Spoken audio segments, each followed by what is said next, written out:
مشہور محدث گزرے ہیں، محدث علی قاری حنفی رحمۃ اللہ تعالی علیہ۔ وہ فرماتے ہیں کہ امام احمد بن حنبل شیبانی رحمۃ اللہ علیہ کا مزار مبارک بغداد میں مشہور ہے، مشہور و معروف ہے۔ لوگ آپ کے مزار شریف کی زیارت کرتے ہیں اور اسے برکتیں حاصل کرتے ہیں۔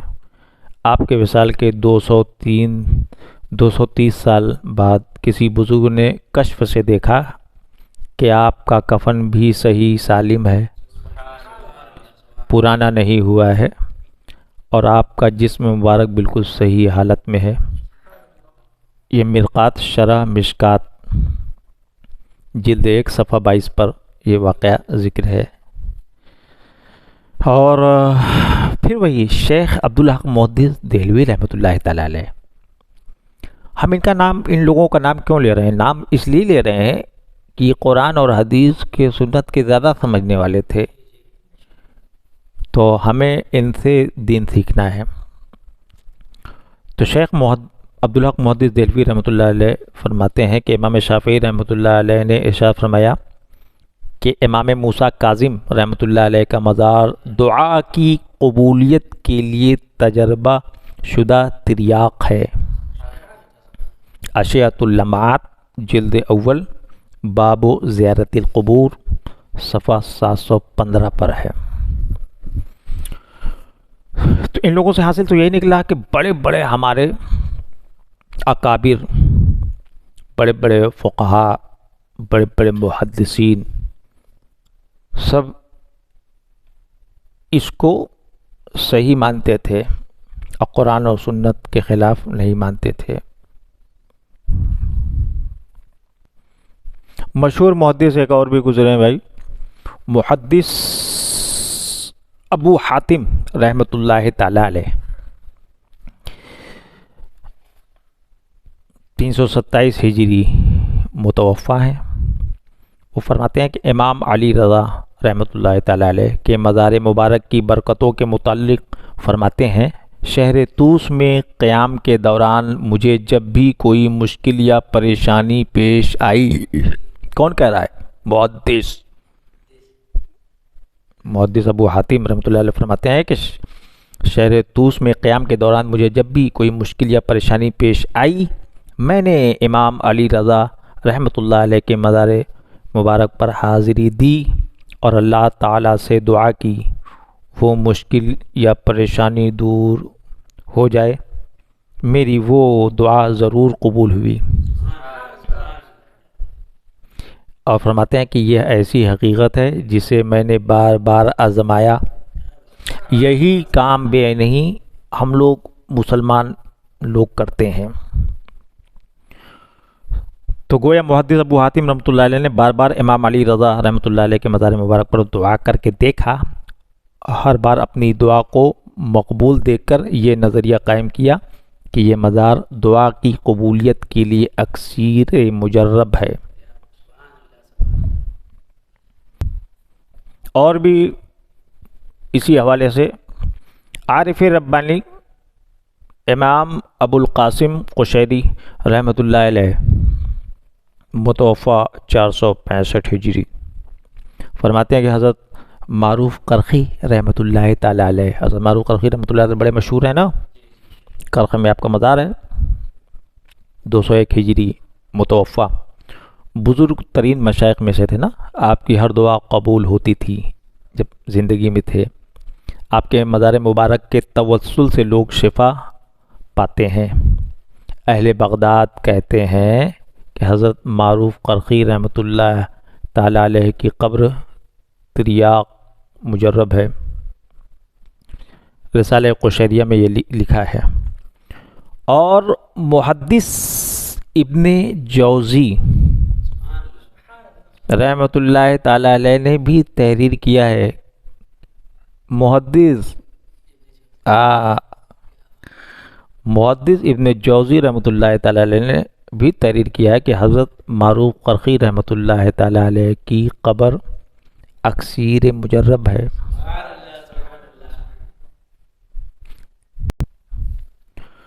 اور حوالہ ہے صفت الصفوہ جلد 2 صفحہ 183۔ تو جو شرک بتایا جاتا ہے کہ مزار پہ گئے شرک ہے نا، تو ابھی ہم نے دیکھ لیا کہ ہمارے بزرگان دین اولیاء کاملین یہ لوگ مزاروں پر حاضر ہوتے رہے ہیں، جیسا کہ آج لوگ مسلمان لوگ حاضر ہوتے ہیں۔ تو اب یہ سمجھنا یہ ہے کہ دین کس سے ہم سیکھیں، دین کس سے سیکھیں؟ اپنے زمانے کے لوگ، ایک طبقہ جو یہ بات بتاتا ہے اس سے سیکھنا ہے، کہ جو بڑے بڑے مشائخ اور بڑے بڑے محدثین اور فقہا گزرے ہیں دین ان سے سیکھنا ہے؟ آپ کو جھولا چھاپ ڈاکٹر سے دوا لینا ہے یا MBBS ڈاکٹر سے دوا لینا ہے؟ یہ آپ کی بدھی پر فیصلہ ہے، آپ کے بدھی پر فیصلہ ہے، اللہ پاک نے کتنی عقل دی ہے۔ تو یہ نارمل اور بالکل آسان سی بات ہے کہ دین آخر کس سے سیکھتے ہیں۔ ظاہر سی بات ہے اگر کہیں یہ کوئی شرک ہوتا تو اتنے بڑے بڑے لوگ اس کو تھوڑے انجام دیتے۔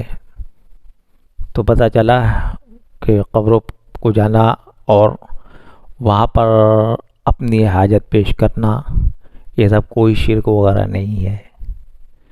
اور قرآن کی جو آیتیں ہیں جو پیش کی جاتی ہیں اس کا معنی وہی ہے جو ان لوگوں نے سمجھا اور بتایا، اس کا معنی وہ نہیں ہے جو آج ایک طبقہ لوگوں کو بتاتا پھرتا ہے۔ تو ان لوگوں کو غلط فہمی میں مبتلا کر رہے ہیں۔ خود جناب حضرت غوث پاک رضی اللہ تعالیٰ عنہ، پیران پیر بڑے پیر دستگیر رحمۃ اللہ تعالیٰ علیہ، آپ جو ہے حضرت معروف کرخی رحمۃ اللہ تعالیٰ علیہ کے بارگاہ میں حاضر ہوتے تھے، وہاں چلہ کیا کرتے تھے اور کہتے تھے کہ معروف کرخی رحمۃ اللہ تعالیٰ علیہ ہم آپ سے 2 درجہ پیچھے ہیں، 2 درجہ پیچھے ہیں۔ تو یہاں پہ یہ بات پتہ لگ گئی کہ بزرگوں کے ہاں جانا فیضان ملتا ہے۔ تو وقت کے مشہور شیخ اور بڑے پیر مزار پر گئے ہیں تو ظاہر ہے ایک چیز وہ بیان کر رہے ہیں اتنے بڑے، اور وہی چیز یہ بیان کر رہے ہیں تو لہذا ہمیں تو دین تو سیکھنا ہے، اللہ والوں سے سیکھنا ہے جو صاحب کرامت تھے، جو راتوں رات عبادت کیا کرتے تھے، تہجد گزار تھے، ہزاروں ہزار لاکھوں حدیثیں اپنے سینے میں رکھا کرتے ہیں، تو دین سمجھنے والے تھے، تو ان سے دین سیکھنا ہے۔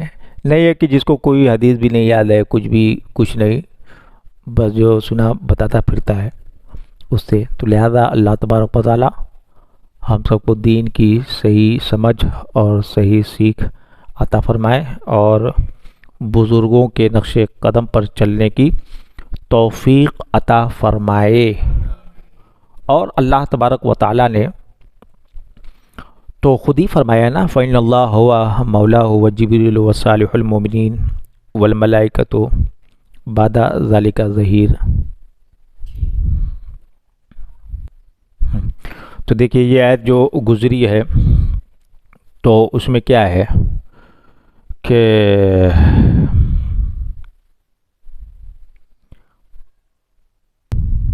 تو بے شک اللہ خود ان کا مددگار ہے، اور جبریل اور نیک ایمان والے اور اس کے بعد فرشتے مددگار ہیں۔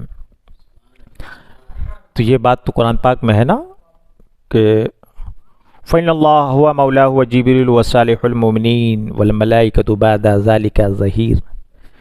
تو قرآن پاک میں ہے کہ اللہ تبارک و تعالیٰ خود مددگار ہے، اور جبریل، تو جبریل اللہ تو ہے نہیں، غیر اللہ ہے، اور نیک ایمان والے صالح المومنین ہے نا، نیک ایمان والے تو صالح المومنین ہی قبور اولیاء اللہ ہیں وہ ہیں، اور فرشتے مددگار ہیں، تو یہ اللہ تو ہے نہیں، ٹھیک۔ تو ابھی جو میں نے حوالہ بتایا ہے تو بعض لوگ یہ کہیں گے یہ سب کہانی قصے سے دین پر دلیل نہیں بیٹھایا جاتا ہے، دین پر دلیل یہ یہ بڑے بڑے بزرگان دین کہانی قصہ نہیں ہے، بلکہ کہانی قصہ یہ لوگ ہو سکتے ہیں، انہی سے دین سیکھتا رہا ہے زمانہ، اور آگے بھی سیکھتا جائے گا